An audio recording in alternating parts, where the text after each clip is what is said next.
Some of the common misperceptions and misconceptions about the SR-71.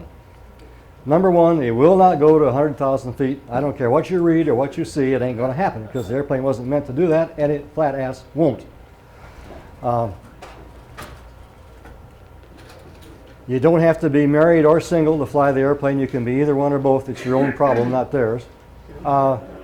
We did not receive astronaut wings, and the airplane will not go more than 2,123 miles an hour because that's the still valid fastest speed record over a closed course. It also, of course, as most of you know, set speed records between New York and London, and New York and Los Angeles, and St. Louis and Cincinnati, and a few other wild ass things like that. It still holds the absolute altitude record for an airplane, for an air breather. And all those records were set back in 1974, I think, and they're still good today. You have to put things in context. The SR-71 was conceived by Kelly Johnson on a napkin.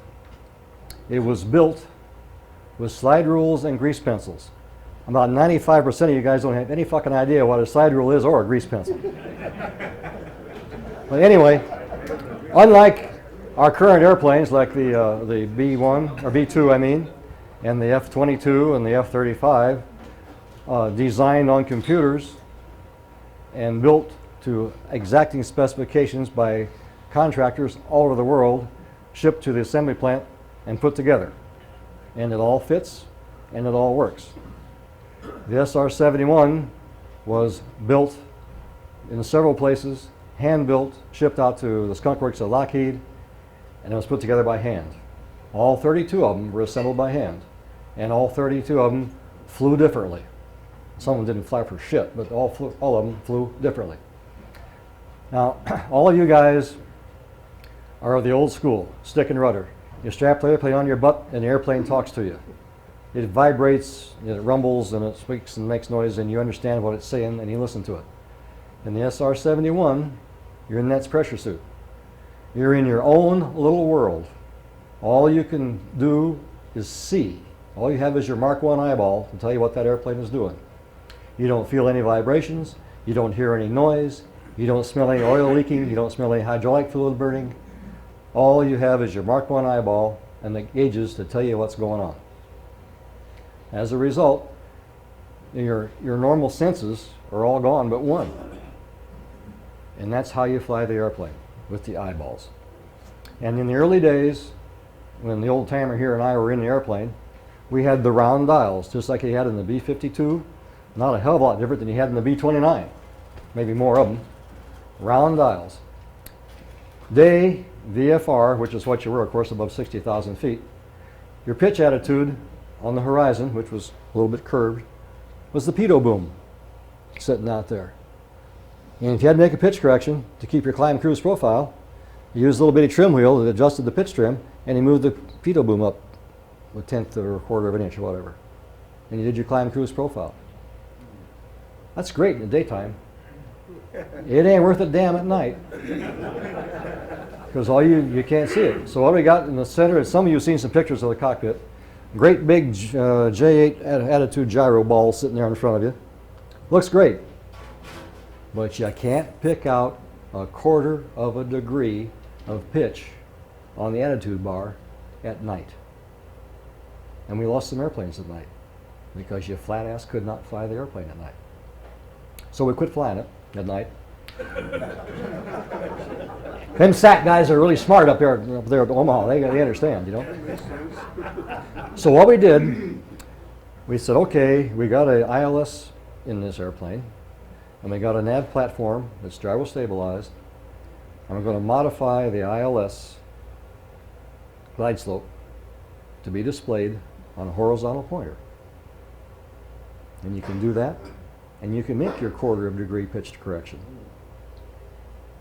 And you can fly the airplane at night. Some of the fun we had in the early days. You've heard a lot of rumors about aerodynamic disturbances. Commonly known as unstarts. That's when the engine kicks the shock wave out of the inlet. The inlet spike on the airplane, if you see it down at the museum, is fully extended. It retracts 23 inches back into the center of the inlet. They keep the inlet, keep the supersonics air trapped inside the inlet and bypasses some of it around, and it's a, Harlan will probably give you a lot of bullshit about that later on. But the key is that a turbojet engine compressor cannot consume supersonic air. You're going Mach 3. And granted, you're at 70,000, 80,000 feet, and the air is not very thick up there, but even at that speed, that's a lot of air. So what are you going to do with all that air? You got to pass it around the engine, around the compressor phase. And that's where the inlet controls come into play, and that was to make the airplane really go. So when the shock wave gets expelled from the inlet, which happens if it isn't properly positioned, you get a whole lot of aerodynamic drag on that side of the airplane. Well, you say, okay, big deal. It's a two-engine airplane. They're not that far apart. You go down and look at the airplane, see how far apart those engine inlets are. They're a long ways apart, and you're way out in the front of this airplane. Way out in front. The airplane's 107 feet long, and you're about 100 feet up in front of the back end of it. It's way out there. So when you get an inlet disturbance, and all this drag comes in over here on this side or the other side, it throws the airplane that direction. Well, there are some laws of physics that never got repealed. And one of them is reaction. Well, if the airplane goes that way, your head goes that way. And it'll rattle your teeth, and it'll cage your eyeballs sometimes, and they really were dynamic in the first years of the flight.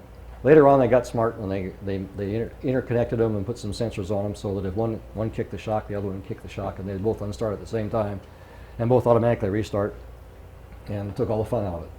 So the new guys didn't have any fun at all, like we used to have.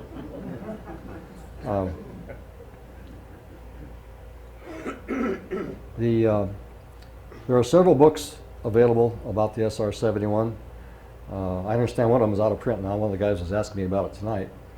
But the best book, I think, that tells the true story of the SR program is the SR-71 Revealed, written by a former wing commander who speaks about the airplane and the technical stuff in layman's language. The money he makes from it goes to the Smithsonian to support and maintain the airplane that's up there. They just opened in the new annex out at Dulles. He has a second follow-on book that has some excerpts from various crewmen and their comments about the airplane. That's also a good book. Not Kelly, but Ben Rich wrote a couple of books that are pretty good about the Skunk Works. And what's the British guy? There. Yeah, brain fart. There's also another one which has written by a Brit that has he's got two books out that have a lot of good history of the airplane, step by step of the construction of the airplane, where all the airplanes are, all the crew members when they checked out, and all that kind of good stuff. Two more that are widely publicized that have some gorgeous pictures in them, pictures that we couldn't take when we were first flying the airplane because it was verboten, and if you took a picture and got off the airplane with a camera, you'd be shot on sight.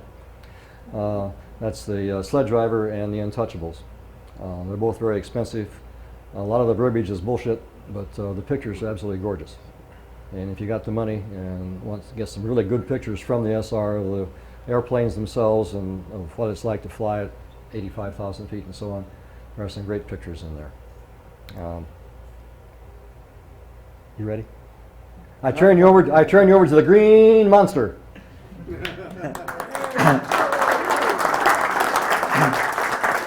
Hey, as Charlie says, it's a real pleasure to be here. Can you hear me in the back? Yep. Good. How many of you have been down to the SAC Museum? Good. Then I don't have to say very much because you've seen it all. We have the best display of any of the SRs that are on a mount or setting out in the open. And I think that's a general consensus of the SR guys. So we're real proud of what we got down there. In fact, just this past week, Charlie and I were back down there again, walking around her old girlfriend. But if you've got any questions tonight, be sure you pop up and say, hey, is this true or is it not? We'll give you straight facts. It is unclassified. The only thing that's left in that category happen to be some of the sensors that are being used on different platforms today. But as far as the SR is concerned, what it did and where it went and all that, all of that is unclassified. We'll answer the question if we know it, and if we don't know it, we'll just have to tell you we don't know it. Yes? The range? What's Well, the question? the question was, what was the range of the airplane? The range of the airplane depends on the amount of TEB you've got in the airplane to relight the burners. When we had the Yom Kippur War, which we left the United States around 10:30 at night, in order to be over there right after noon, the cameras on this airplane are just like what my mother used, the old brownie box. The best sun angle is right after lunch. And that's when we arrived over there. We photographed the whole area, the Sinai, the Egypt, and all that area over there. Came back, and we beat the sun coming back, and we were back about 10:30, 11 o'clock, run the film through a high-speed processor, have the pictures on the president's desk by noon. That is reconnaissance.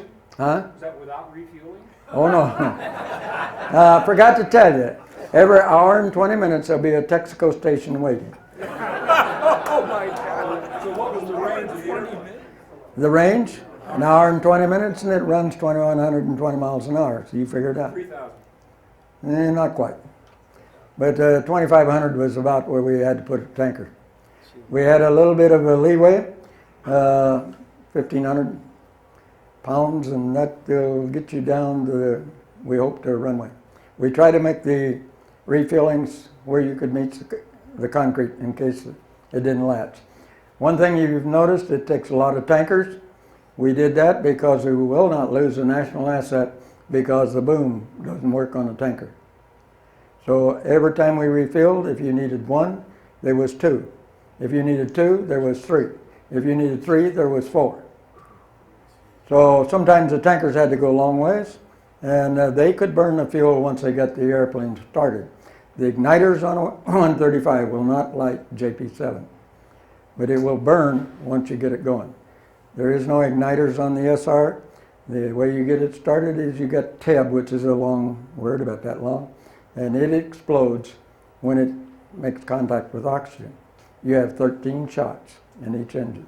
When you start the engine, that's one. When you light the burner for takeoff, that's two. You pull it back out, you go to the tanker, get a load, and you light it again and leave the tanker, that's three. And you haven't even got to altitude yet. So you can see what the limitation was. We put extra TEB tanks on it to do the long missions so that they didn't run out. And if you got nervous up there and you had an engine, you know, the unstart bit, and one of them quit, and you did this a couple of times, you aren't going to start it. So you had to be very careful about that. Yes?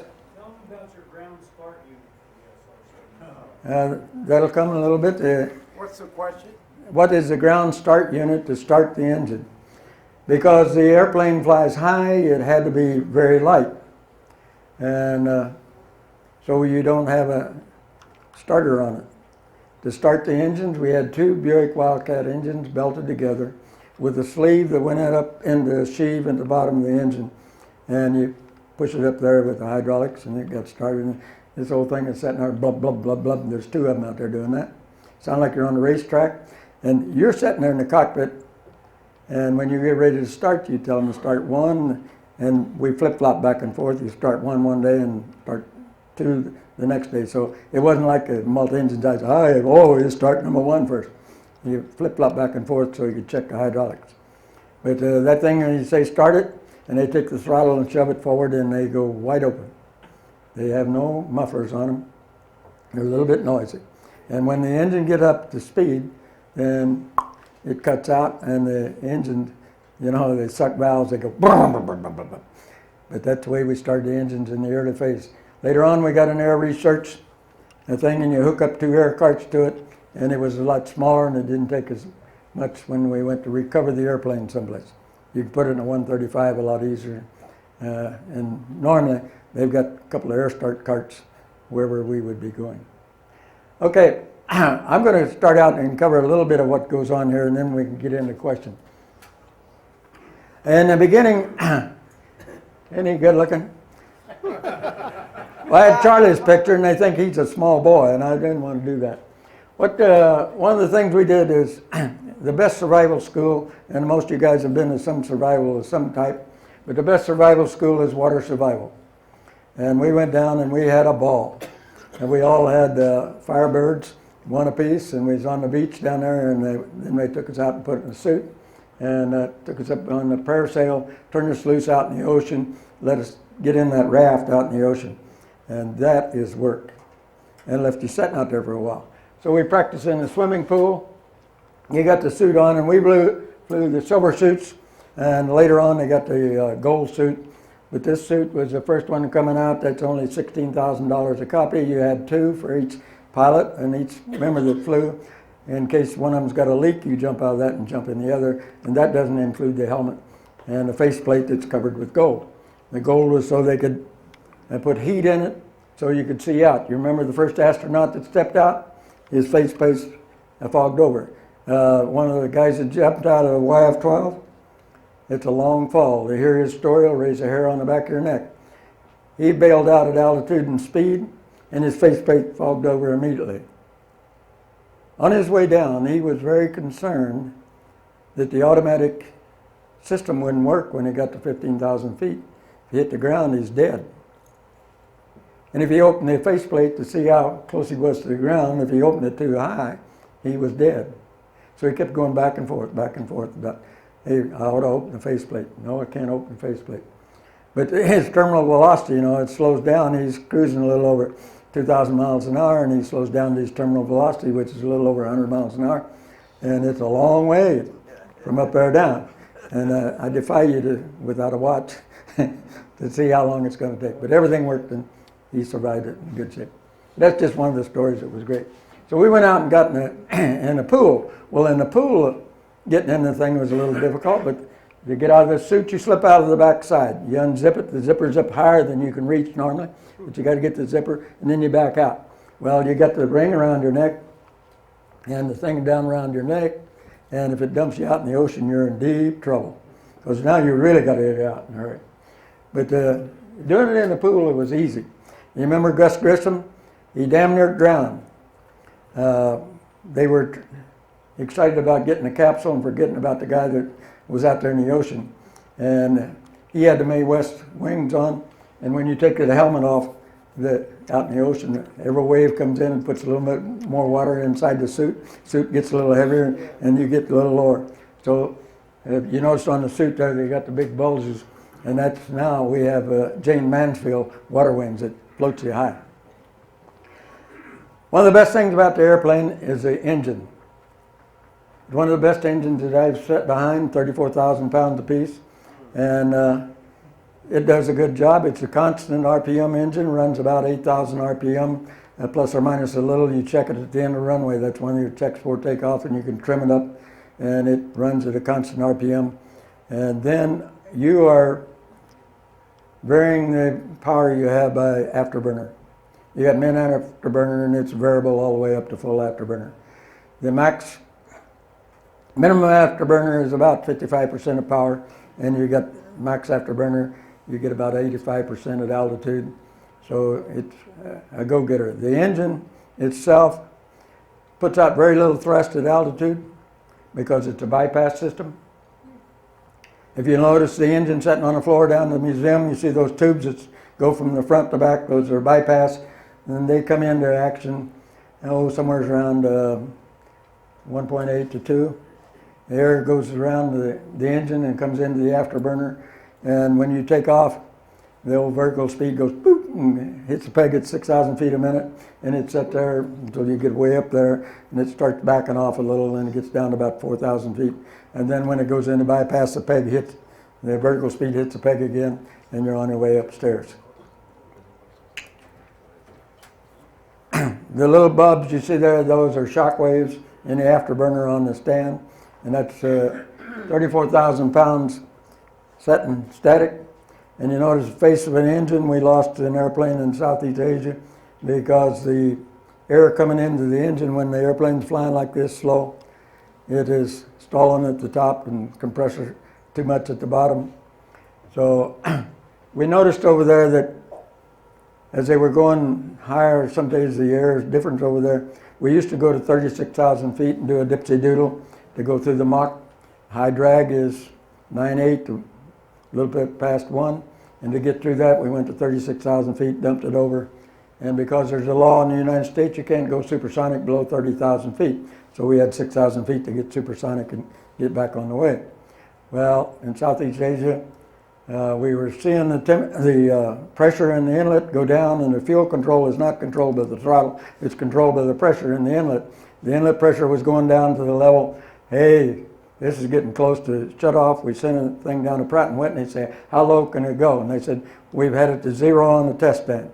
Well, we didn't much more than get the message back, and we got a call because we knew we'd lost an airplane, because if it's more than 3 minutes, you lost an airplane. You don't have to worry about winds or anything like that, because at this speed, the winds at altitude are about 30 knots and it blows east to west most of the time. But we don't even worry about it because it doesn't affect you very long. We didn't stay on one heading too long, and so the winds were something you didn't even consider. But we called them the mini crew, and they were about this tall or this tall, and they got that big fat suit. One of them stayed out in the area, and the other one got on a Bach bus and came to the gate at Utapao and said to the guard, I want to see the commander. Can you imagine a guy in a spacesuit coming up to the gate and saying, I want to see your commander? But they took him into the commander's office, and of course they got some extra cars out there, and they took him in, and he told the commander he wanted to see his secure phone, and they gave him a secure phone, and he says, now you'll have to leave. He says, this is my office. He says, I can't use your phone while you're here. So he sent him on his way. But that was the first we knew we'd lost one, and it was because he was going through a saddleback of 2 thunderstorms, and he was a little above the 36,000 feet, and the speed had dropped down, because as you go up, your forward speed goes down, the pressure went down, and it shut both engines down. This airplane doesn't fly very well, it doesn't glide very well with 2 engines shut down. It is a little bit tail heavy, and it comes down just like a leaf, and it wobbles back and forth. I watched one in the traffic pattern at Beale, and that's the saddest sight you'll ever see. It's a falling leaf, kaplop, and that's what happened to the one over there. So we put a limit of 33,000 on the airplane, and we never lost another one after that. This will give you an indication of the airplane. The blue is the tanks. There's 6 tanks in there, and when you take off, you're using a 4 1/2, and then you start transferring fuel to the aft immediately, because when you go supersonic, you have to get the CG aft. Otherwise, you got a problem with too much lift in the back for the airplane. And then when you go subsonic, you got to transfer fuel forward. The aft transfer is automatic. The forward transfer you got to do by hand. This is the sensor bays. And they, the first ones come out, they were using missiles on them that was going to go after supersonic bombers, and that didn't sell. And we became a recce bird. And we got the different bays. There's about close to 1,000 pounds of sensors that we can carry. Excuse me, 3,000 pounds, not 1,000, 3,000. But the nose is replaceable. It has a side-looking radar that goes from horizon to horizon. One of the best pictures I've seen is a picture of the moon. When they're going around the corner, they took a picture of the moon.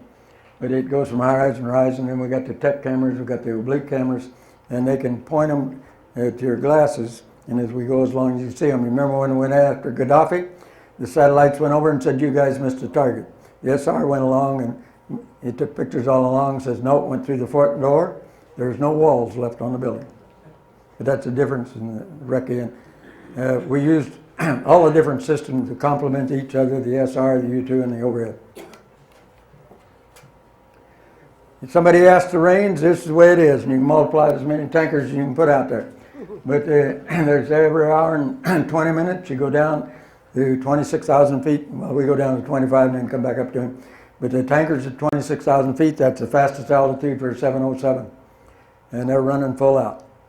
If he's not, you're going to refuel with a burner. You got one in the burner and one in not. The engine's sitting out the side. That's an interesting experience, is refueling with one in the burner. Because every time you move the other throttle, you're out there on the front of that 107 foot, and you got to stay behind that tanker. So you very gently move that throttle when you're doing one with the burner. But if the guys are, and we have the super tanker drivers, they got the thing full speed to come around the corner, all it'll do. And if it gets bad, you just say, give me a little, and they start downhill. So you don't have to do that. We can cover from coast to coast. and photograph a 70-mile swath, and we can tell you which side you part your hair on when you go outside. It's pretty good for photography. This just shows you the different, the blue one is a back to horizon, and then we got the offsets. We can do different cameras. And we got the SRs, which is side-looking radar. It's a black and white camera, and it's pretty good stuff. It's about like the black and white box camera that Kodak put out when I was a small boy. The others is color, and it does fantastic. The Inlet, it reaches about 300 miles. So you can, if they're transmitting, we got them. And they can go back doing with the Doppler effect and find out pretty well where it is, that was transmitting from there and that was transmitting from here. We used to run up and down the coast over in the Yellow Sea up in that area and around Kamchatka, and we did that, and it harasses them. They come up to see who we are, and of course we got the 135s out here collecting also with their super collectors. Let me comment a minute on the cameras. A lot of you guys have got nice new digital cameras that take all great pictures. Think a little bit about the airplane. You're moving through the air at Mach 3. The skin temperature on the airplane gets anywhere from 500 to 1200 degrees. You're taking pictures through a glass on the skin of the airplane. Glass gets hot. What's it do to the film? It fogs it, burns it. So we had a piece of glass that was about that thick with the gold layers in it and cryogenic coolers on the airplane to keep the glass cool so you could take a picture through it. On the Inlet, the electronic countermeasure system, and the infrared, the same thing. Infrared particularly, had an infrared camera, and of course that looks for heat. So you had to keep that camera window cool in order for the film to take any kind of imagery. Highly technical stuff. And guys, this is 1960. 1964. Charlie, do you have liquid nitrogen on there then? Yeah. Is that what Yes. it is? Yeah. The fuel tanks were filled with nitrogen. Even the tires had nitrogen in them. But you had to fill the tanks up and put pressure in there because when you take fuel out, hey, it'll collapse the airplane. So they had to pressurize the tank. That was another limiting thing on range, is you keep putting fuel in and taking it out, you lose your nitrogen each time you do it. He's talking about the cameras. Those are even better than the airplanes, and some of them are still busy today. But this is pictures of battleships up along the west coast, and those are untouched. They can blow them up 60 times. The airplane or the ships? The ships? Would you say You can again blow them what up you said 60 you times. said? Ships. Yeah, picture. About that. Say again? Would you say again what you... Okay, that's a battleship for your non-Navy types. Had to get one in from my helicopter friend. And you blow it up, you know, magnify it. You understand that? Okay, normally we can magnify 1, 2, 3, 4 times. This one you can do 60 times and it's still clear. It's good film. Not what you buy in the corner grocery store. Is that at Bremerton? Is that at Bremerton? I can't tell you where it is. Those are all the Navy ships from mothballs. I'll find out for you. I don't know. I think this is San Francisco. Harlan, were those cameras, because you're so high, they were always in focus, or were they autofocus? They, I don't know the exact focus capability, but there's on here a picture of a Boy Scout raft. We lost it on Lake Orville, and the SR was coming back and we said, hey, go by and take pictures of Orville, we got to find the raft. And they found it, so it automatically adjusts for altitude. Who built those lenses? Do you know? Harlan, did you, as a crew, actually squeeze the camera trigger to No. take the pictures, or somebody on the ground? It's all automatic unless it fails, and then the guy in the back seat sees that it gets started. It's set automatic, and that's another thing you'll notice on the airplane, that the rudders on this thing turn on a post, and then there's a switch where you adjust the rudders so that they're lined up. You can realign the rudders with each other. Harlan, what was the format of the film then? What size of film did you shoot out? The big one is about that wide. The rolls are about that wide.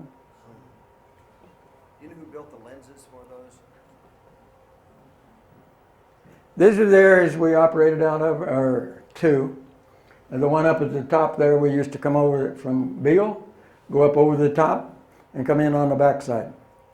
And it's most interesting, sitting here in the center, and we'd have the 135s up there, they're taking off from England, and we'd all meet up there at the same time, and of course we coming over the top, we sight the hell out of them, and the guys in the 135 was collecting the data.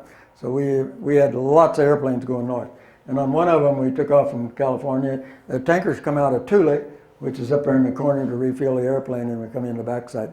And some of the things that the Russians claimed, it's too windy, my antennas weren't up, or how'd they get this close and all this bit. But this is some of the games that was going on to find out where the holes in their systems are. How many times were you shot at? Huh? How many times have you guys been shot at? Over 1,000 missiles went towards the SR, and never one of them hit it. We'll get into that in a little bit. This is a profile for climb, and if you go out and look at the B-70 that's in the museum, and the climb profile is right on the rail. I was never so shocked in my life. I climbed up in the B-70, and they got the exact same profile that we do in the SR. And ours is super classified, and theirs is out there for the public to see. But we took off. Gear come up, you're going to have to do it 400 time you get to the end of the runway, and the nose is continuing to come up, and then you're in the climb rate. And we climb at 400 up to 25,000 feet, and you're there pretty quick. And then you go in and get the tanker and get a full load, and by that time you've checked out all the systems, everything is working, and you got a full load at now 26,000 feet, and you burn a lot of fuel when you just first take off. By the time you get to the end of the runway, the thing is burning more fuel than you got aboard.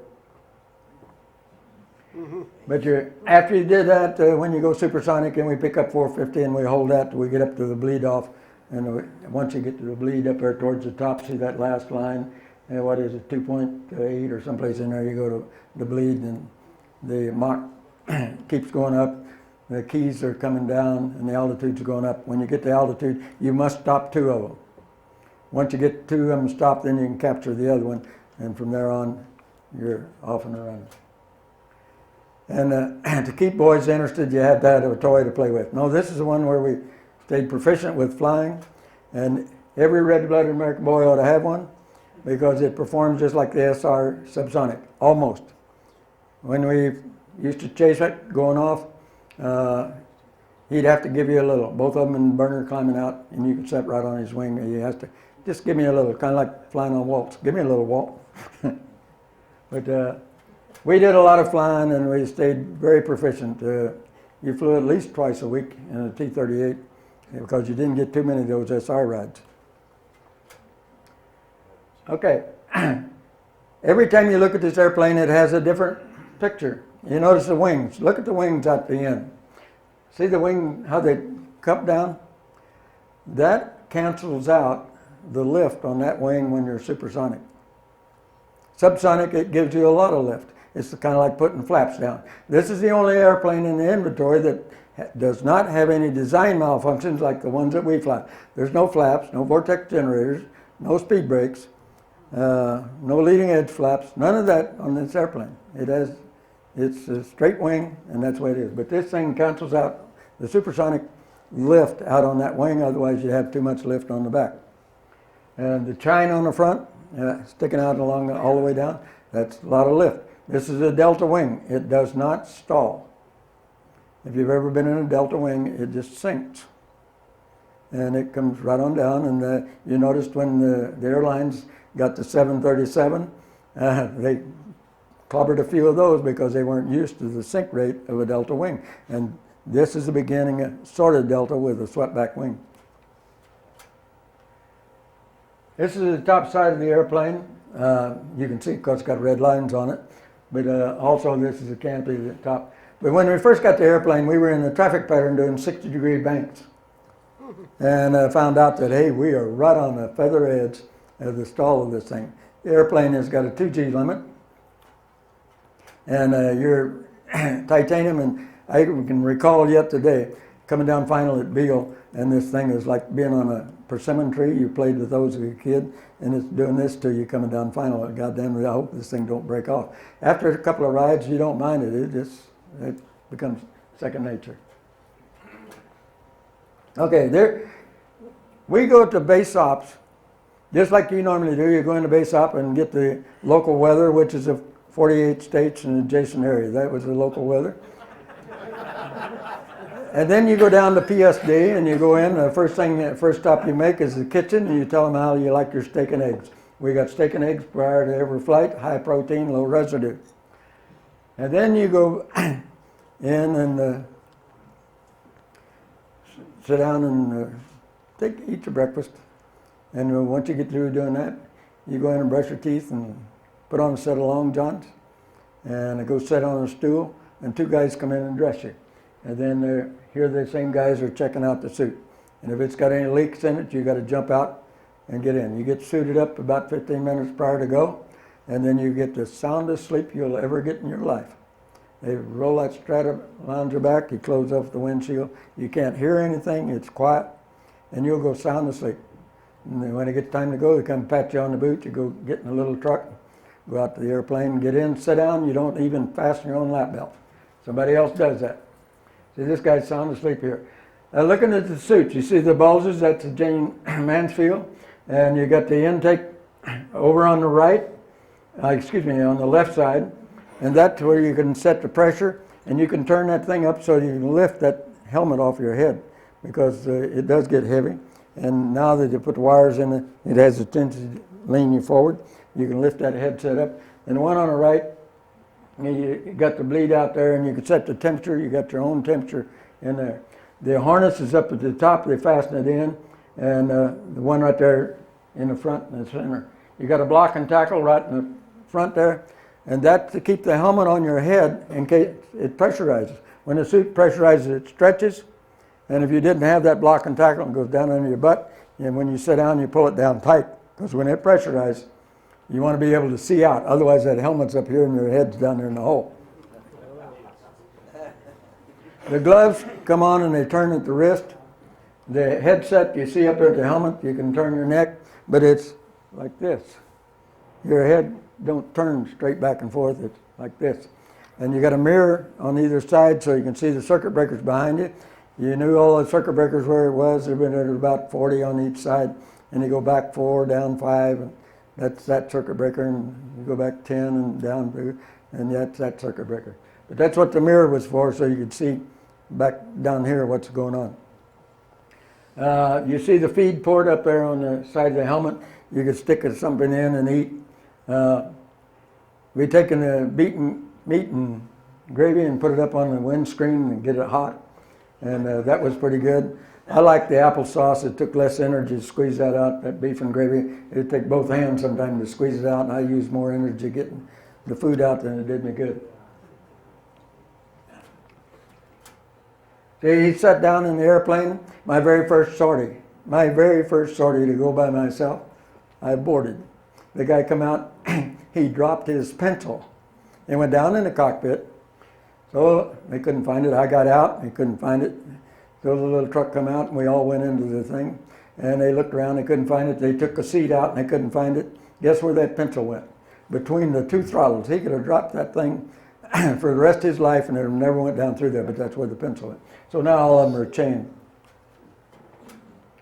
Okay, he's in the cockpit, now getting ready to go, and the guy in the back seat's reading the checklist, and when it comes time to start engine, he just tells which one to start. As I told you, you start different engines every day, and to start the left one, start the right one, and then once it gets up to the right speed, set the throttle up, and the tab goes out there, and it's a pretty loud blurb, and it starts the engine, and you crank the other one up. Not too many things to do. And the checklist prior to takeoff, the expanded checklist is 89 pages.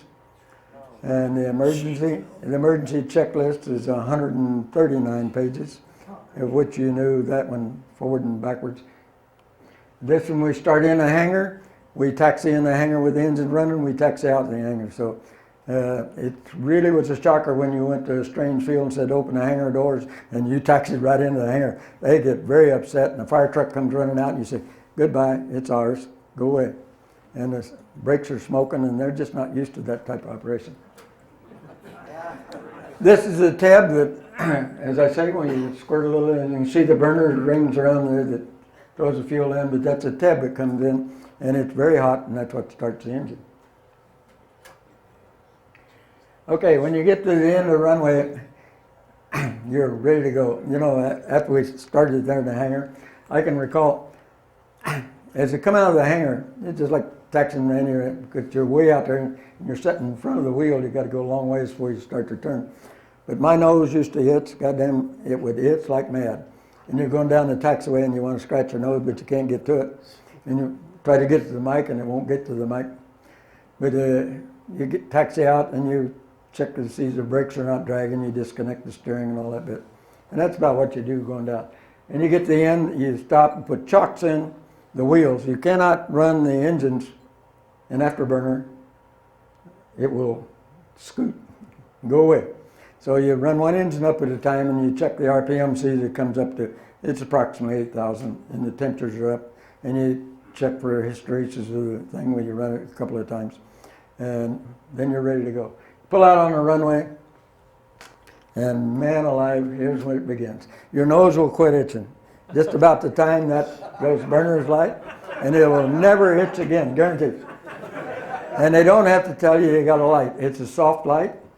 They don't necessarily light together, but it now begins to accelerate, and it accelerates fast.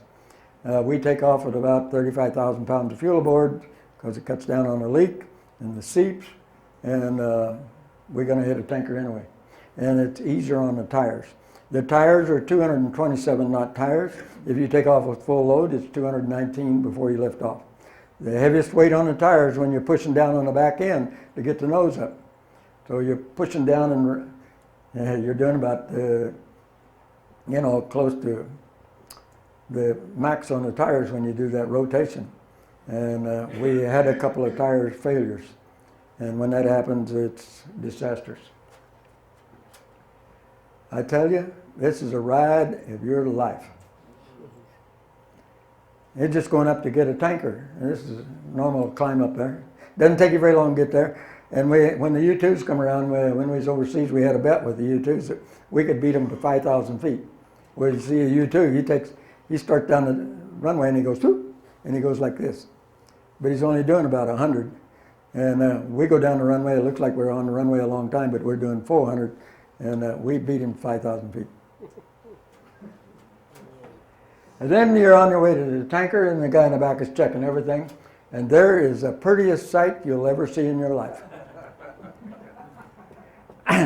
Early on, one of my early rides, maybe a very early stage, the engine would not go through about 2.5. That's a real difficult area because the inlet is taking in more air than the engine can use.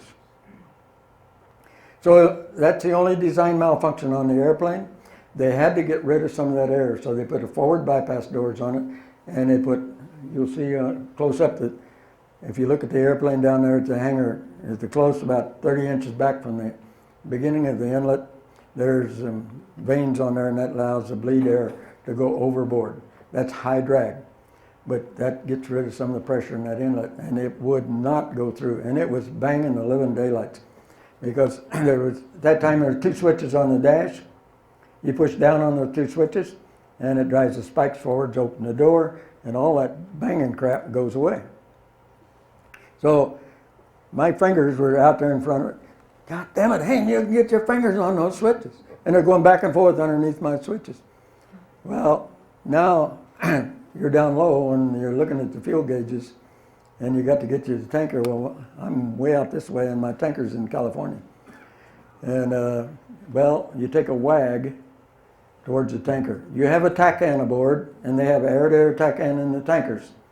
And you can lock onto that tanker just like you would a normal VOR and with a DME on it. We didn't have DME at that time, but it would lock onto that tanker. That is providing it was the first or second leg of the mission. If you're on the third leg or the fourth leg, you ain't got no antenna. The solder has melted out of the antenna and you no longer have a TACAN. So that was our only navigator. So remember basics back in when you learned to fly? Dead reckoning? Try that at the speeds that we're flying. No, it can be done. It works great. Butch Sheffield was aboard one day when we lost the nav system, and we lost everything, and we flew 5.5 hours. Give me 5 minutes and 22 seconds on a heading of 320. You fly 320 for 5 minutes 20 seconds, and he said, turn right to a heading of 280 and fly for 3 minutes and 24 seconds. We did that for 5.5 hours. When it turned over, we always turned up around in the Seattle area, just short of there. And the Snake River down there, if you turn to the right place, you can't see right under you because of the chines, but when you roll up, you can see down. There's a bridge over the Snake River. And you knew exactly if you're on course, and knew the heading from there to the home plate. And we turned over up there, and God, there's no bridge. Where the hell am I? And I finally found the bridge. It was way back there, just about as far as I could see. Okay, you take a wag. That ought to hit Bill. And sure enough, it will. Climb range is about 200 miles. Descent range is about 200 miles. We come into the, normal SACway coming in to refuel drives straight up 6 o'clock. The most unaccepted means of making a rendezvous. You have no depth perception when you're coming right in, except all of a sudden at the last moment, those engines start getting a long way apart. And we always come into the side because, remember, we got no speed brakes or nothing, and we're coming at a tanker, not at 250, we're doing 350 or maybe more, and you're coming screaming in, and when you see the closure, if you're out the side, you can see the closure, and then you just slide right in. And they should have done that for all the big airplanes. This one's coming in. How do you know this is before or after refueling? You'll see here in a minute. Here's where you refuel. The receptacle is way down the fuselage, which puts you underneath the tail. We lost one airplane, the trim ran away, and it slapped up into the bottom of the 135.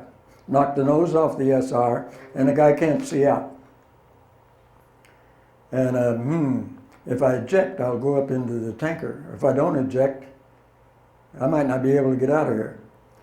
And he pulled the ejection handle, and the guy in the back seat saw a little thing on his dash that says, pilot ejected. So he ejected. But it banged up the bottom of the tanker pretty good, and we lost that airplane. Now, do you see the difference between this airplane and the last one? It's seeping on the top of the tanks. Back on the wings, it seeps a little. And then again, we're off as it goes by the tanker.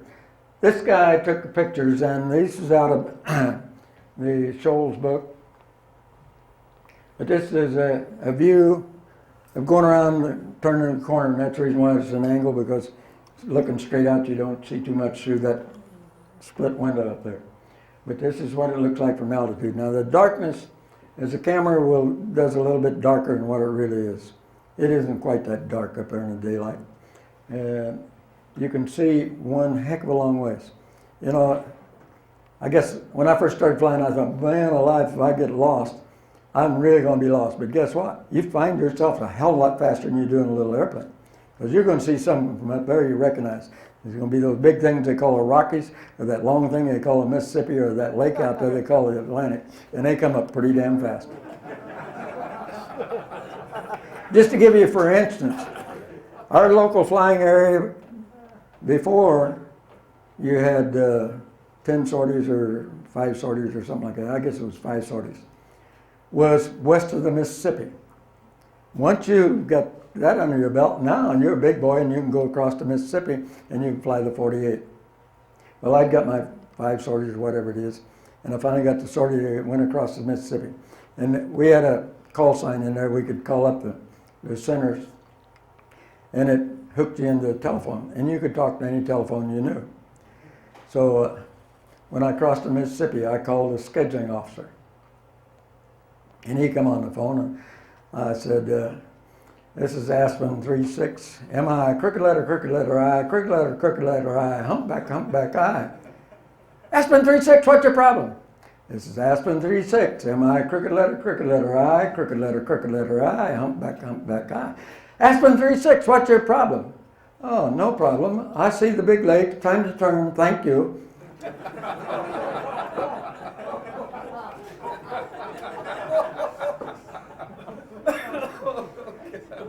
You know, you're busy in the airplane, but it's the busiest cockpit I think anybody has ever flown, because you're doing things so fast and you've got to monitor the gauges so much that you don't have time to do the look around and stuff that you normally would in an airplane. You do not get to visualize stuff's going on. I've been all the way up into, probably halfway across Montana, and hadn't looked out of the airplane. Then I wouldn't have looked out then except the guy in the back seat. My God, look at the snow.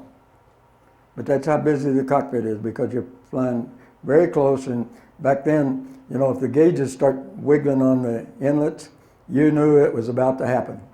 And you either go manual or step with it and take the bangs. Now, Charlie was talking about hitting the heads back and forth. We had one guy's head got hit back and forth so hard it broke his helmet. I'll give you a clue. And there's a difference in the way you sit. I grew up in the fighter pilot, and you sat high enough you could see 6 o'clock. And then there's, the trash haulers. They sit just as low as they can sit, and those instruments are way out there.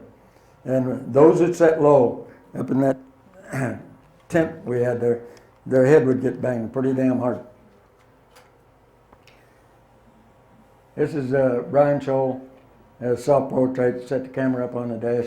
As Charlie said, you couldn't take a camera. In fact, we had a helicopter in Okinawa that his primary function was to look for people who were taking pictures, and we sent somebody over, the APs, to get their camera, take the film out, and give them back their camera.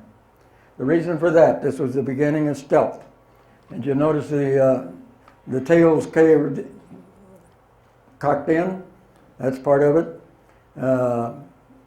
The angles on the front, it's a little bit like the 17. I don't know how that one flies. But if you look at the leading edge, we got a V. Goes back and forth, and those are radar reflectors in the leading edge of the wings. So if anybody took pictures of that back in those days, it was a no-no. And there they are, and 20 minutes went by. This is the bottom side of the airplane, and Charlie showed you the lenses. When we first started, they built a mole hole, you know, that's where you set alert. And guess what? We could dress 6 times and eat dinner in between before they get the airplane ready to go. Because you got to heat the lenses to get them at a constant temperature. You got to run the gyro, the nav platform, which sits on a stand, and it runs for 6 hours prior to flight. And then they lift it and set it in the airplane. And that's just to get all the precision out of it. We used to chase the airplanes off, and we chased them when they come back.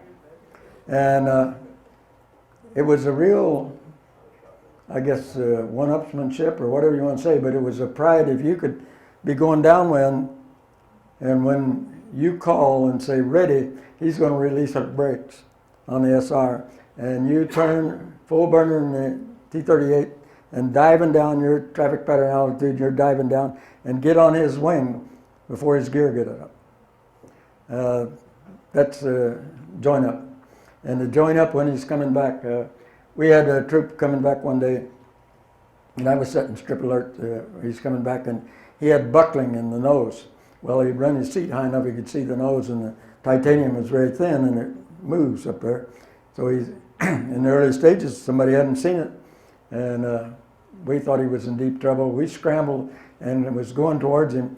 We got up and got the T-38 will just barely go through the Mach, and we were through the Mach. And what's the turn range? He's coming to you at about Mach 2 at this time, and you're going at him at Mach 1. What's the turn range? So that you can do an up and over and back down on him. I missed, but I caught him before he got to the runway. I was fortunate enough to get to go with the first airplane that went to Fairchild to bomb comp.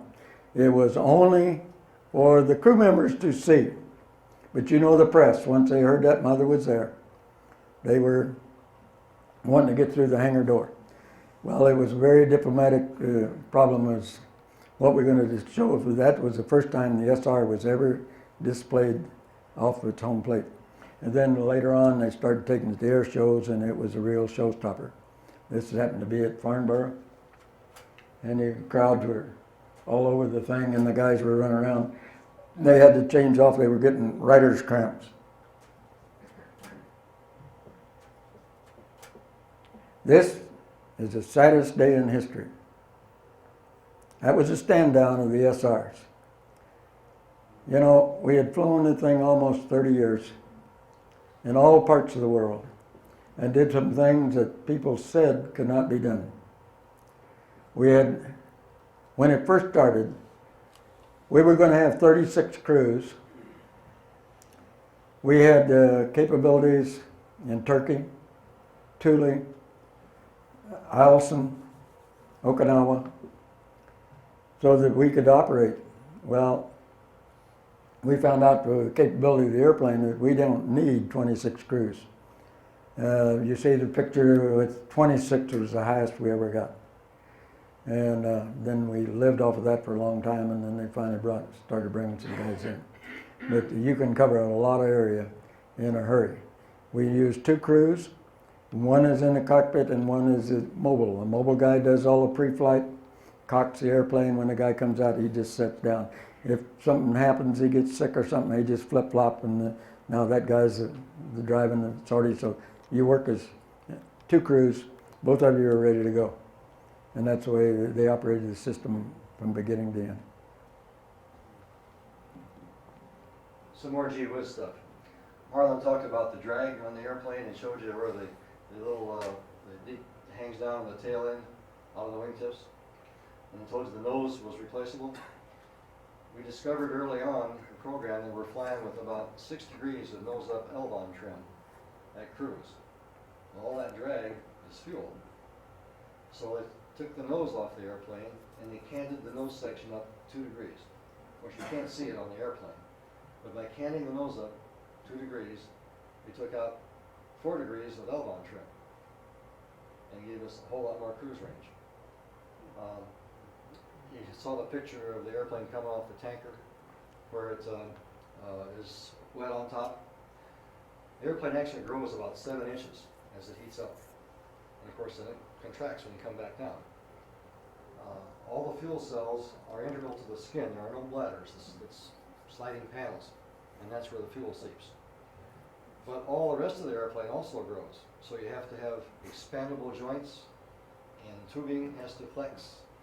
And you can't have a square corner like you would normally think you would do with tubing, because the hydraulic pressure and the heat erodes the elbow. They have to be curved.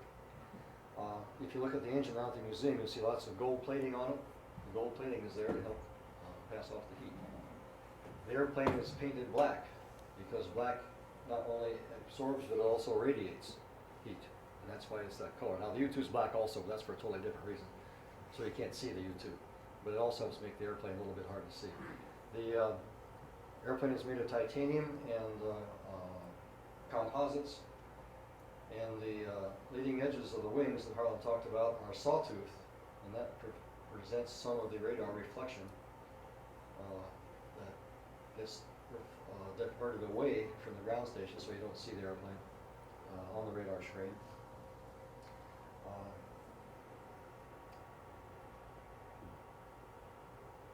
The flight crews got all the attention and got all the awards, if you will, and if you want to call it glory, call it glory. But there's only 2 guys that fly the airplane. There's a whole passel of guys on the ground that maintain the airplane, and keep it in working order, and get it ready for you, and you got to get in. You got to fly a sortie. That airplane's been in generation for about 24 hours. The nav system has to be spun up to speed. The mission planners have to make the mission tapes, feed that into the navigation system, which is essentially an early model GPS because it was an astro-inertial tracker and tracked stars in the daytime. Now GPS uses artificial stars, and that's how you navigate with the GPS. All the mission tapes had to be loaded to activate, and to start and turn off the cameras and point them to the right place. That's all done by the Recce tech guys. who program the tapes, the guys who develop the film and process it and send it off to be interpreted and so forth. The tanker guys, we never missed the tanker. In 25 years, we never missed a refueling because the tanker guys weren't there. They were always there. In 25 years of flying, this airplane never lost a crew member to an accident or hostile fire. No other airplane in inventory can say that. 25 years, never lost a guy. Amazing record. The airplane was conceived and designed to fly at 85,000 feet in Mach 3. That's exactly what it did, nothing more, nothing less. But it did, just like Kelly Johnson said it would. Now there were some things he would have done differently had they known at the time. When they started building this airplane on titanium, nobody ever built an airplane out of titanium before. They had to learn the hard way how to forge it, how to mill it, how to put it together, discover that you don't use cadmium tools on titanium, for example, so you had to special made tools to work on the stuff. All kinds of things that happened that were learned the hard way. But the key to this whole thing is that Harlan and I are up here talking to you guys about what a great trip it was to fly, and certainly it was the highlight of my life, and it's a real thrill. Some guy said, "What's the greatest thrill of your life?" And I said, "Well, next to flying the airplane, if you have to ask me, I ain't going to tell you." I think I was 16. But anyway, a lot of guys, a lot of people were behind the two guys in the airplane. And they deserve a whole lot of credit. Don't ever forget that. And the guy in the back seat, too. The guy in the back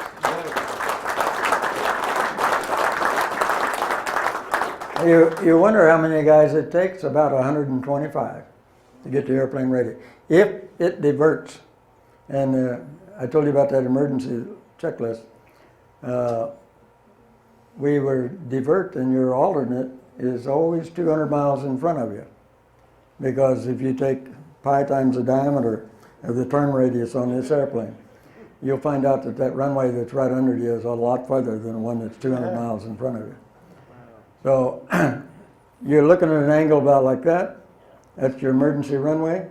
And when you got an emergency, you're coming down and you're going to land there. I'll tell you a little story about one of the great guys in the program, Ben Bowles. A real analytical type, but he was always in on the stuff we was doing, and he was flying along one day, and the recorder on the airplane records everything. You can't move a switch, you can't even think without it recording. In fact, in the earlier stage, they had the things they put in the helmet, and I think some doctors were working on their doctorate degrees. What are those nuts thinking about when they're up there flying? But you were wired up for sound. But Ben says, emergency descent, right engine's on fire. And the guy's normal voice in the back was pretty calm, and it goes up about 10 octaves. And he starts reading. At that time, we had a different checklist for every item. If you had a fire, you had a checklist. And if you had to transfer fuel, you had an emergency checklist. If you had hydraulic problems, you had an emergency checklist. And if you had electrical problems, you had an electrical checklist. But can you imagine coming down, now you shut one engine down, you got hydraulic problems, you got electrical problems, you got a whole bunch of problems. So the guy in the back is thumbing through them and reading like mad, and you hear Ben call, and he's going into Fort Worth, and he asks for a chase airplane. There was a T-33 20 miles away. It didn't get there in time to make the chase. But they're talking coming down, and Ben is doing this thing, and he's chit-chatting, and the guy in the back seat just reading like mad. And you can imagine, he's just blah, blah, blah, blah, blah, blah, blah, blah. And you hear him say, "How's the fire?" And Ben says, "Still burning." Very calm, you know. And then you hear Ben say, "Oh, shit." And the guy in the back, his voice goes way up, "What's the matter now?" "I forgot to forward transfer." You can't go supersonic till you get fuel forward. You can't go subsonic. So here he is coming through 30,000 feet, and he hasn't got the fuel transfer forward. He's screaming in towards Fort Worth, and he calls the tower. And I hope I don't offend anybody, but I'm going to tell you how it happened. He says, "Tower, would you check that right engine for me and see if it's still smoking?" And the little boy in the tower says, "I don't know, boss. About that right one, but that left one sure is smoking. He had full afterburner on the left one because he came from the same school I came from. You know, if it hasn't blown what you're doing, it ain't gonna blow. Just keep pushing. And he had to go around, of course, because he's dumping fuel and trying to forward transfer to get it down so he could land. And then guess who got their butt chewed because that SR didn't land on the first pass. You know, there's so many people didn't know about that platform. What do you mean you don't take off with the same reserve as a B-52? You know, we come back with 15 minutes, they could not understand it. And we had some come back with less than that.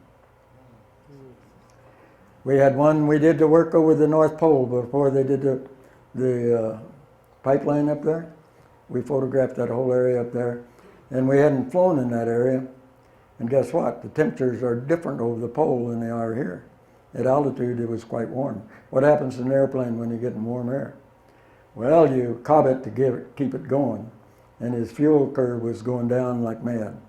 And about 5 to 10 minutes after you level off, you know whether you're going to make your tanker or not.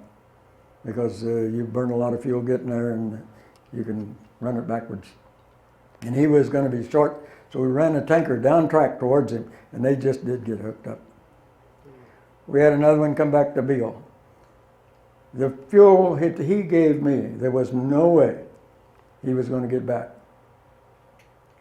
But somehow he stretched it and got to the runway.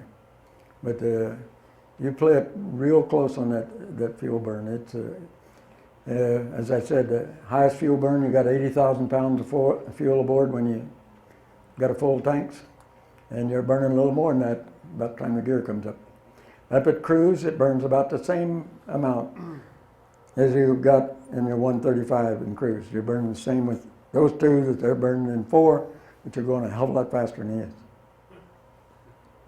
And you're looking for a tanker, and you get to go down and refuel.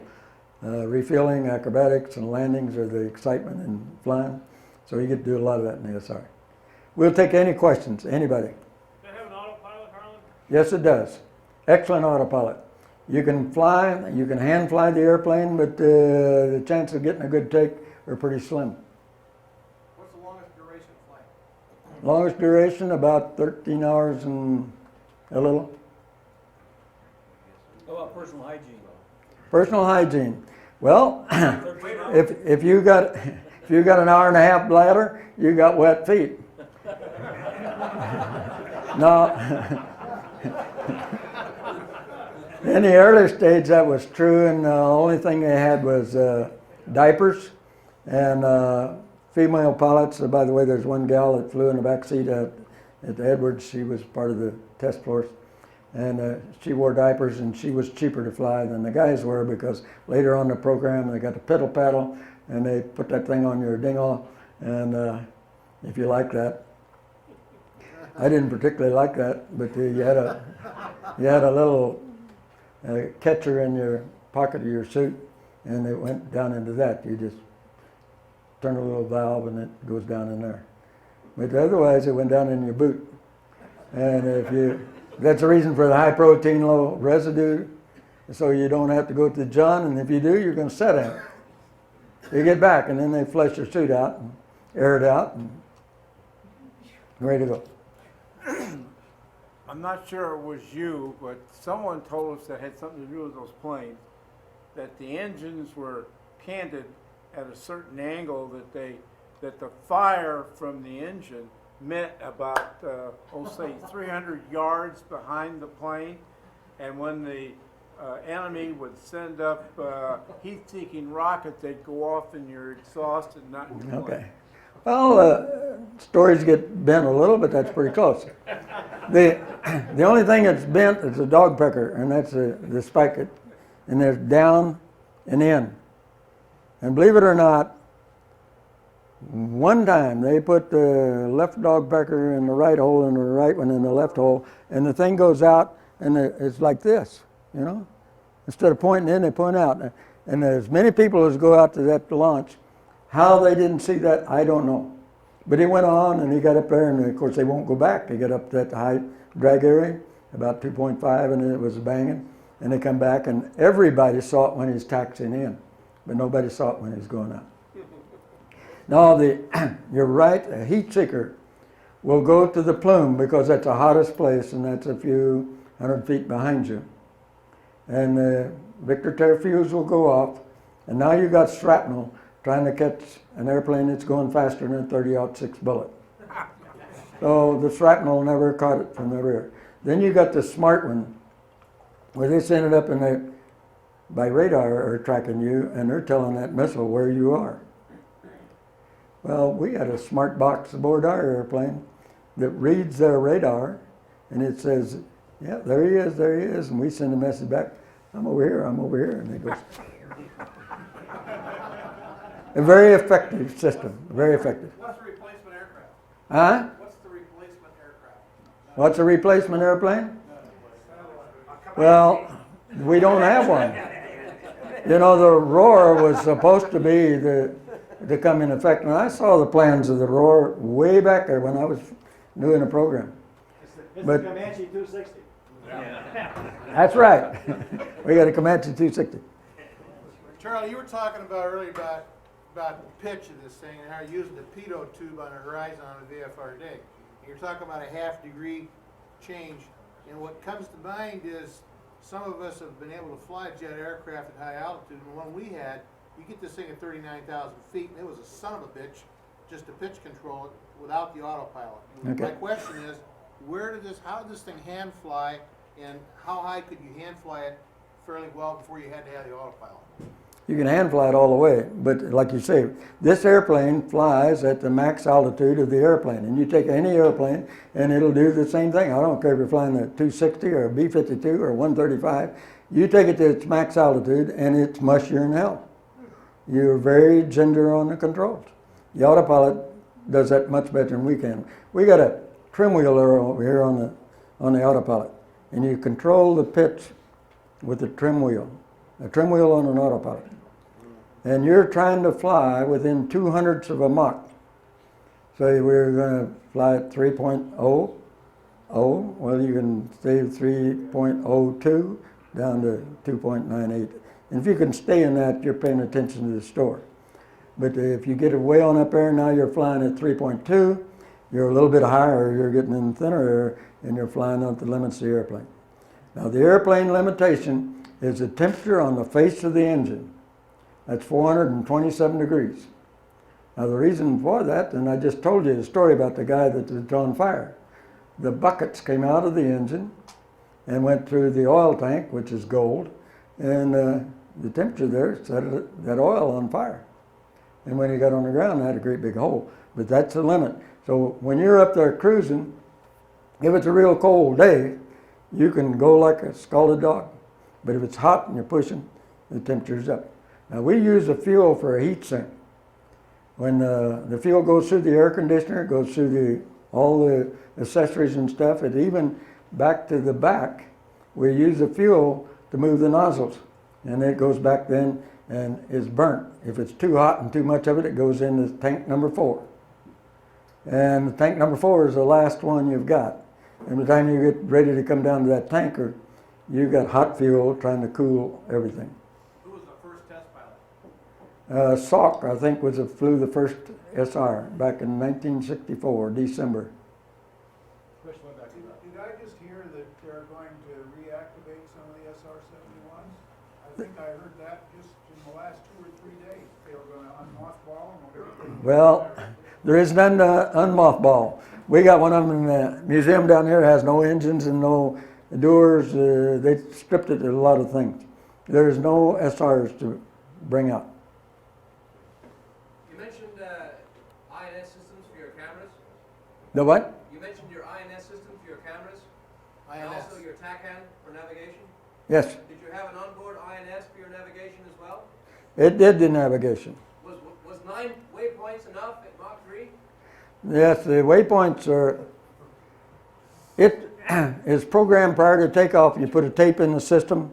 Today we'd use a CD, but they use a tape to put it in the system. And they run that all through the computer, and it calculates the turn point of where you'll start to turn, because if you went to the turn point and turned over the VR, you're turning way short so that you get to the next leg. but it figures all that out. In the early stage when we first started, we had difficulties with the algorithm getting the altitude because when we were going across Korea, we had a couple of turns in there, and turns at the climb, the airspeed is changing, or the radius of turn is changing, and it got the autopilot screwed up and it did 180, and anything time it doesn't work right, you have to come home. You said you had 80,000 pounds of fuel. Yes. And that was burned when wheels up. Yes, well, it's burning at that rate Per hour, you mean? per hour. It's burning more. Yeah, okay. I'm sorry. Harlan, I think one time you told me there's something like 93 guys that have ever flown the SR-71. Do you happen to remember what you and Charlie, what number you were as you went down the line, roughly? I was 172. I'm sorry. No. Mach 3 certificate 172. A lot of guys got Mach 3 No. I meant. No, Charlie flew before I did, and you flew in about. I was crew number 21. 21. Yeah, crew number 21.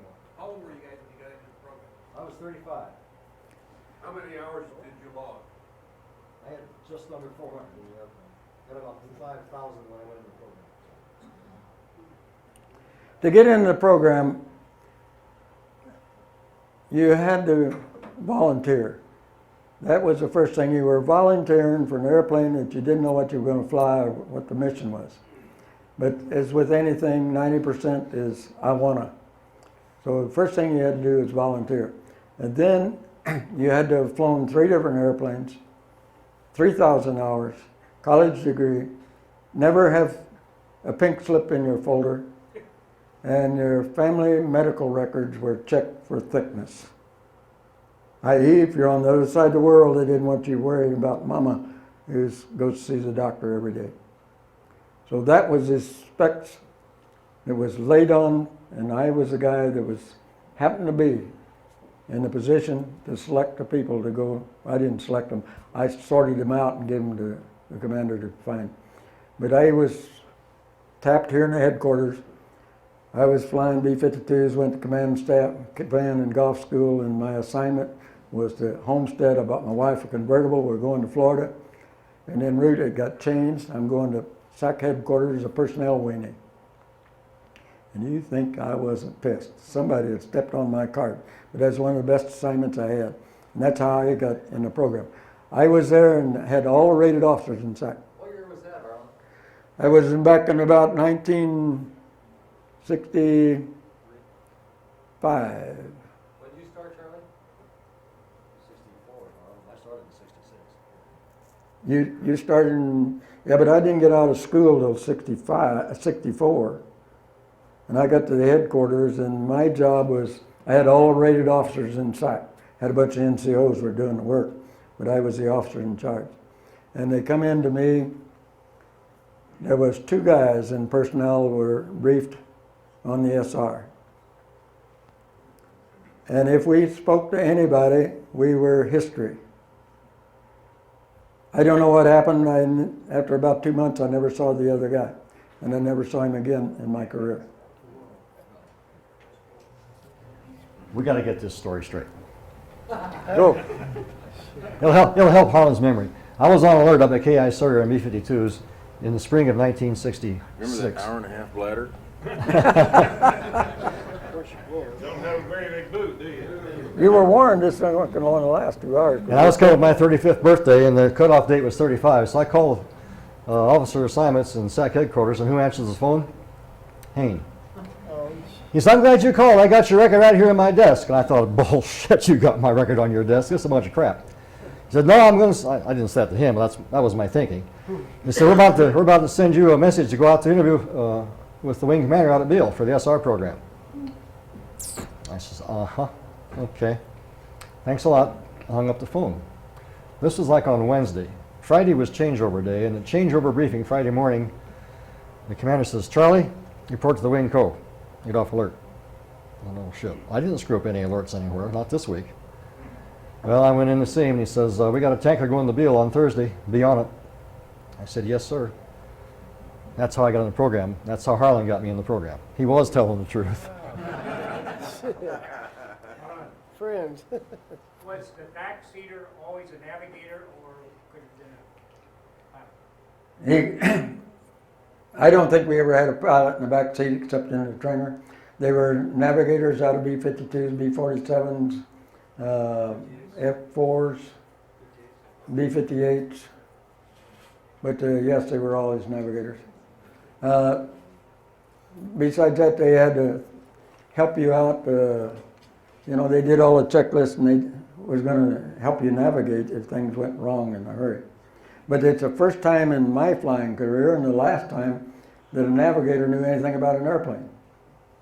But he had to know the airplane better than you. And he knew where all the circuit breakers were up front, that he could tell you where this one is. And he knew what an engine was, and he knew all that stuff. So you worked as a team. It was real great. But he didn't have a stick in the back. He had the instruments.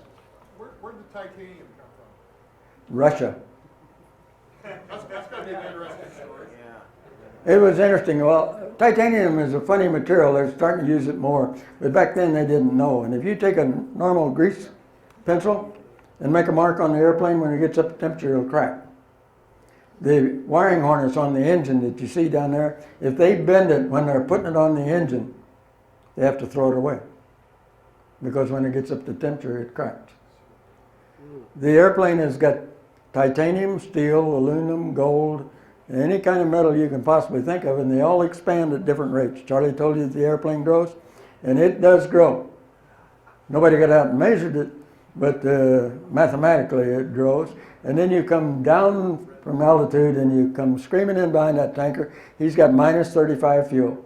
And the old tanker goes, that SR goes, and it's back to normal length. It's just been renealed and it's stronger than it was before you got that load.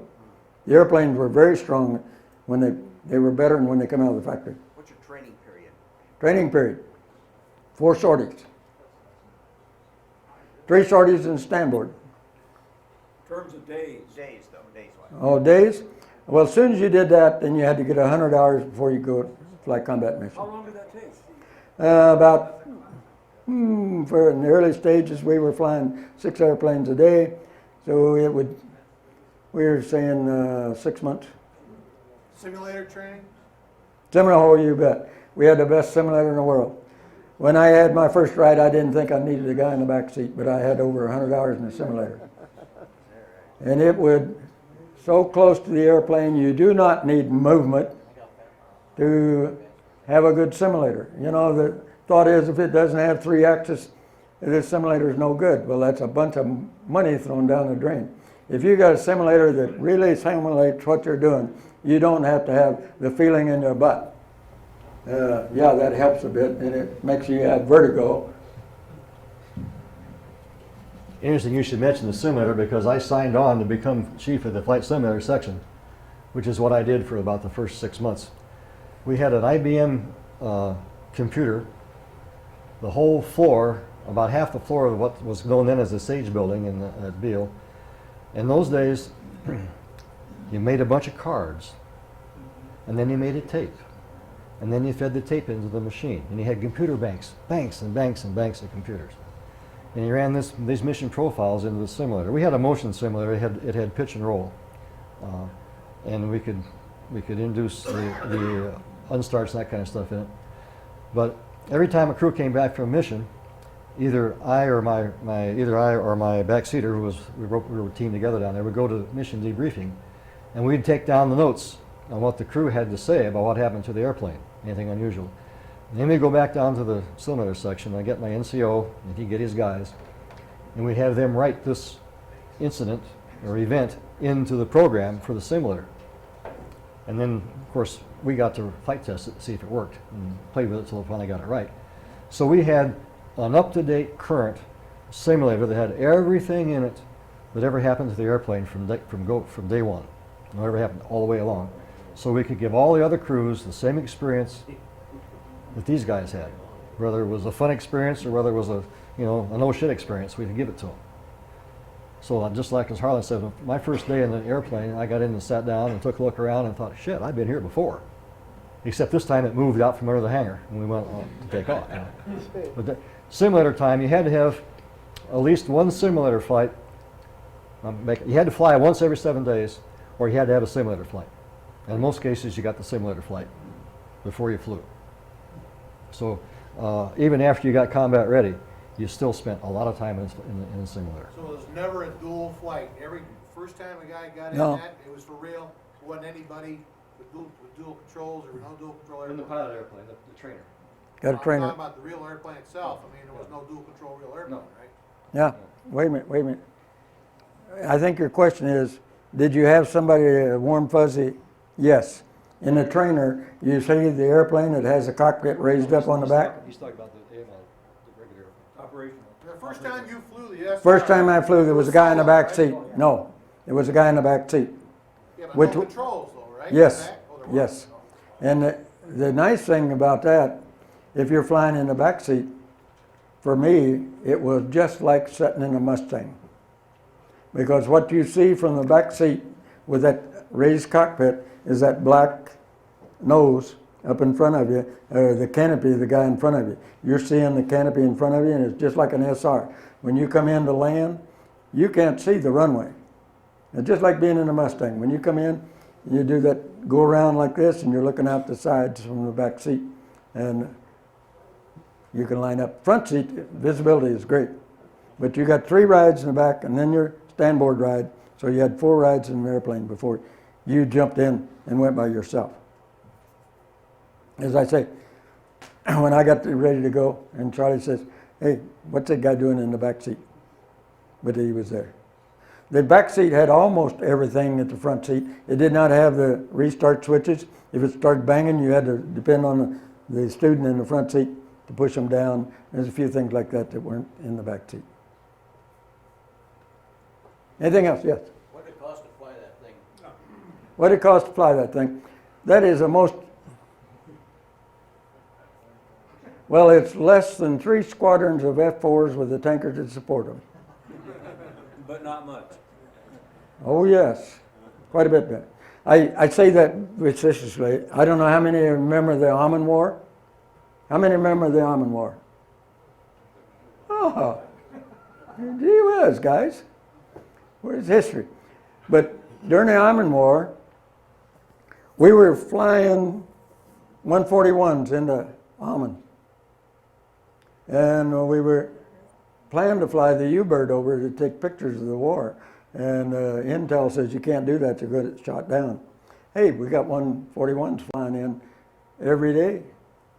Yeah, but you know, this is different. So we sent an SR, and so just to answer the question, to cover the targets that we covered, the 3 squadrons of RF-4s that were in Europe could not have covered the targets that we covered in one sortie. And if they'd taken all the tankers it'd take to get 3 squadrons of RF-4s, which have an 85% in commission rate, they would have missed 15% of the targets before they took off, plus all the ones they're going to miss afterwards. So you talk about expense. There's no comparison to apples and oranges. But the SR is very expensive because they can tell you down to the Carter key how much it costs to fly the SR. A B-52 uses the same Carter key as a 135, as a F-4. So they're not split out. But the SR, it's all in a different bucket, and everything, even counting the Q models, the tankers, is, you can go look and say, oh my God, and the politicians had a field day with it. I don't know the answer, exact cost per hour, but it was high.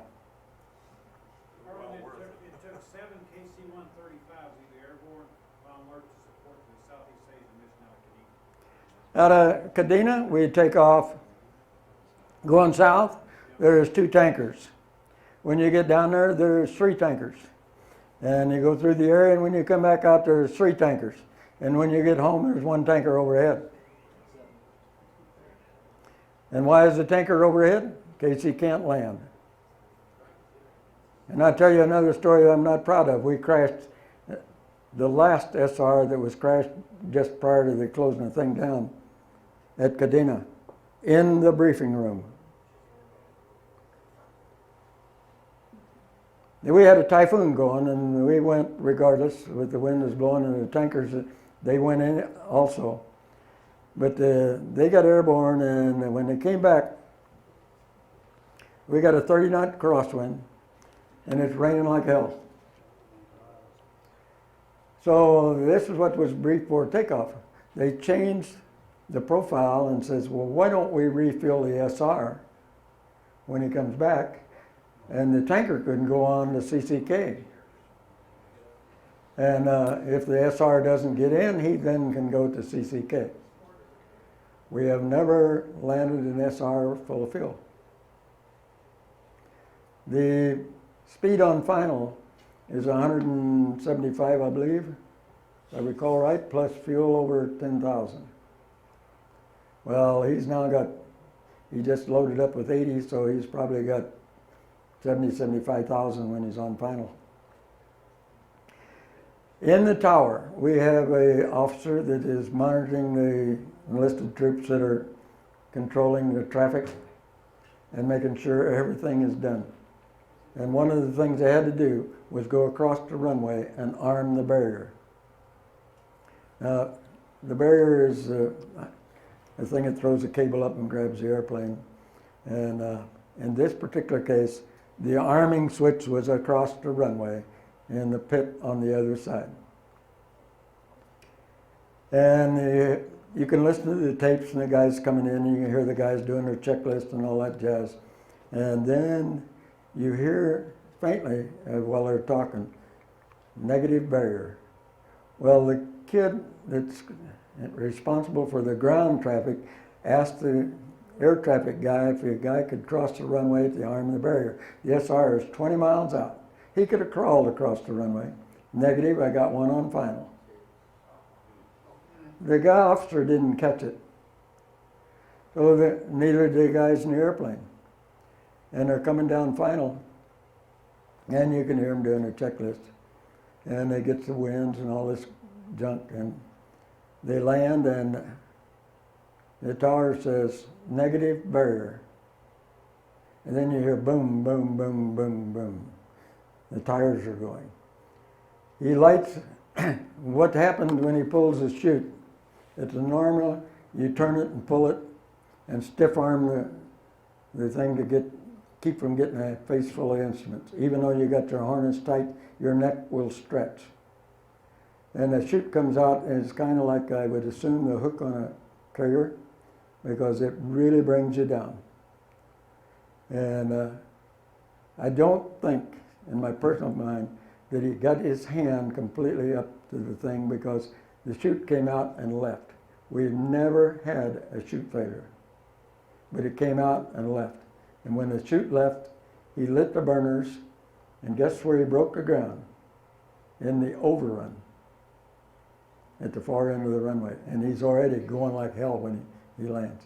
He broke the ground and overrun. Okay, they're starting to get the stuff together. He's now ain't going anyways because he's got 6 flat tires on this mother.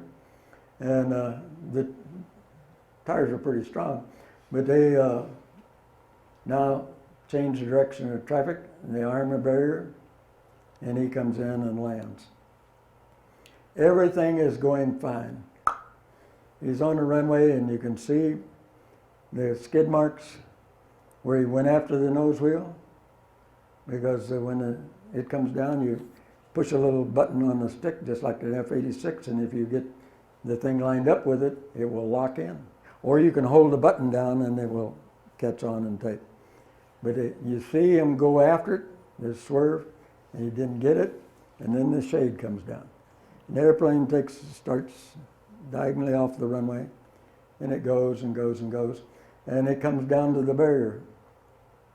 And everything next to the runway is supposed to have a rollover capability for a yard of concrete. They didn't put the rollover there, and that barrier station caught the left truck, pulled it out, got out fuel line, set it on fire, and there it burnt beside the runway. They got out okay, but it burnt beside the runway. And it was all dead in the briefing room. Any other questions? Say again? You said 32 were made, how many were left? How many are left? Oh, about, off the top of my head, I'll say 20. I think there was 12 crashes. Somewhere around that number. We had one at night. We were having our first dining in, and Kelly Johnson was there at the table when we got the alert that we lost an airplane. That one, the attitude gyro that Charlie was talking about failed, and we had a little peanut attitude gyro over here under the glare shield. And you can get down here, you can see it, but right now you won't see it. And this thing started doing this, and he followed it, and you don't get very far off, and you're in deep Rogert. What was the most important sortie you ever flew? Most important sortie we flew? Well, if you asked 97 different guys, you'll get 97 different answers. I would say the ones that when we went to the Yom Kippur War, flew from the United States to over there, that was the first time the airplane was designed. I flew as it was designed, go anywhere, no matter where. And it did that, and every sortie went as planned, the first airplane. Normally big sorties, we have 2 airplanes. One goes part way, and if the other one's going, he turned around and come back. Another one that was very important is the prison camp. We were asked, I happened to be the commander over there at the time, and they wanted us, they called and got me in a little room and wanted to know where we got the maximum boom from the SR, and I says, in a descent. And they wanted us to descend over Hanoi. And I says, not on your life. That's a national asset. We won't descend over Hanoi. Well, we need to get the boom. Well, we could put up 2 airplanes. Well, could you do better if you had 3? So we put up 3 airplanes, crossed Hanoi, exactly at the same time. And we couldn't do that again if we tried, because they tried and they didn't do it. But we got the maximum boom. That was a signal to the guys in the prison camp that they were coming, and guess what? They got there and it was empty. But we had a lot of stuff like that was going on. How many times have you been around the world? Once. Just once? Once in the 310.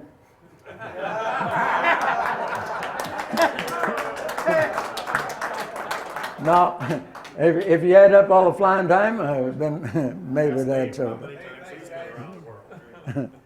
Ask Dave how many times he's been around the world. Well, we thank you for your attention, and we certainly enjoyed it, and your grandkids will probably be paying for it.